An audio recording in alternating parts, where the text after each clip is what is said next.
CO2 is a greenhouse gas emission that is warming the planet and is also causing weather to intensify.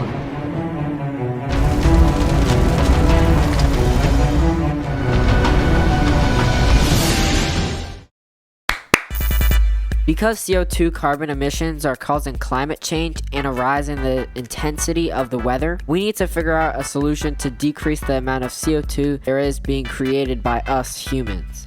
Solution 1. Already an idea that is being implemented is electric cars should replace gas cars. Many people think that the first electric car company was created by Elon Musk, but Elon Musk was not the first to start an electric car company. The world's first commercially available electric car was the EV1, developed by General Motors in 1996. Let's rate electric cars in 3 different categories to see if this solution is sustainable. Starting off with environment.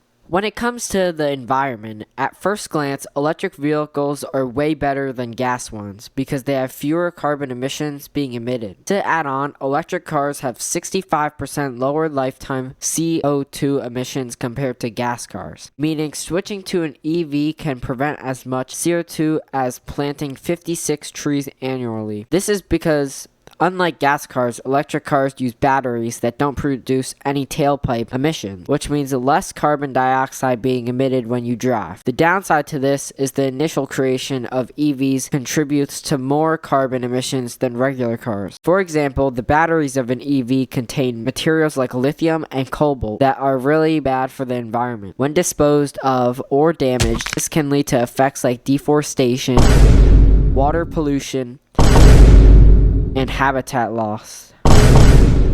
I would rate this for the environment section a 2 because although there is less CO2 emissions, there are still downsides to electric cars that affect the environment in a negative way. Next section that I'm going to talk about is the economics of having electric cars replace gas cars. When talking about personal costs to own an electric car, it is often cheaper than owning a gas one because they have lower fuel and maintenance costs. But when talking on a whole country scale, the switch could be pretty bad. First, we would need to give everyone a new electric car to save the planet. But if we do some quick calculations, we can see that there are 265.7 million gas cars in the US. We can multiply that by $59,205 on average for each electric car. That comes out to be over $15 trillion. And after we give everyone an electric car, we would need to put way more charging stations everywhere, which would cost an additional whole ton of money. Switching to electric cars is not realistic when looking at the expenses. Therefore, I rate this a 0. How would people feel about switching to electric cars? Switching to electric cars can lower personal transportation costs for people, which would make traveling privately in your own vehicle more accessible to people. Building some electric cars can create more opportunities for people to make money with new jobs, like creating the batteries for the cars and stuff like that. Some negatives are that many people prefer gas cars and will hate getting an EV because it won't feel the same, or maybe they just don't like how it looks.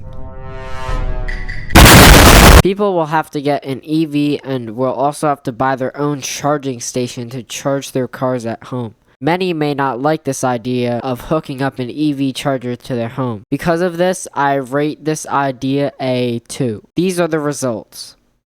Now we can move on to the next solution to our problem: improving public transportation and making it mandatory for people to use it, making public transit the only way to travel. With this solution, we can talk about the pros and cons using the same 3 sections we used with the last solution. But before we do that, the rubric says that I have to talk about the originator, like the town, government, or company. So let's do that. First place to ever have public transportation was Paris in 1662 with horse-driven carriages. This had a very good positive impact on the environment because it helped reduce the number of individual vehicles on the road. Nowadays, New York is one of the places that heavily utilize public transit, where the subways and bus systems serve millions of passengers daily. But what's so good about public transportation, and what are the effects on the environment? Public transportation can transport multiple people at one time,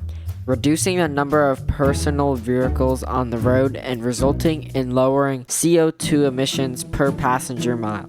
Public transit systems can integrate with cleaner energy sources like putting solar panels on top of buses, further reducing their carbon footprint. Some downsides are developing public transit infrastructure like train tracks, bus stations. Building this will require a significant amount of land, potentially impacting natural habitats and agricultural areas. But my workaround is just building it on top of already built roads. I'd rate this a 3 for environment. The next section I will rate this solution is economics. Public transit makes it easier for people to access shops, restaurants, and other establishments, which can lead to increased spending and economic activity in those areas. Less traffic can result in time and fuel savings for businesses and individuals, creating economic efficiency. Public transit can be a more affordable transportation option compared to owning and maintaining a personal vehicle. Now for the big downsides. Building and maintaining public transit infrastructure can be expensive. Public transit systems require ongoing funding for operations and maintenance. Compared to private vehicles, public transit might offer less flexibility in terms of schedules and routes, potentially impacting businesses that rely on quick and flexible transportation. For these reasons, I would rate this a 1.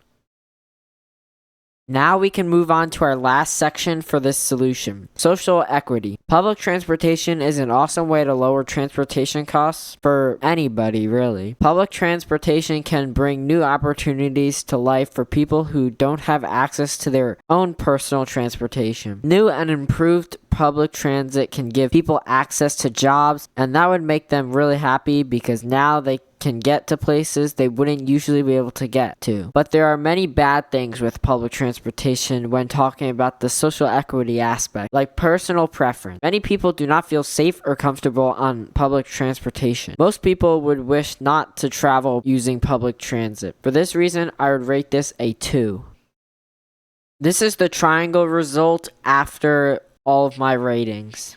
As we can see when comparing the two triangles, the public transportation option is a much better solution to our problem. I can now say that the best solution for lowering CO2 carbon emissions is to improve public transportation and force people to use it and have that to be the only option for transportation. This is because it's very good to the environment and the social equity aspect is pretty good too.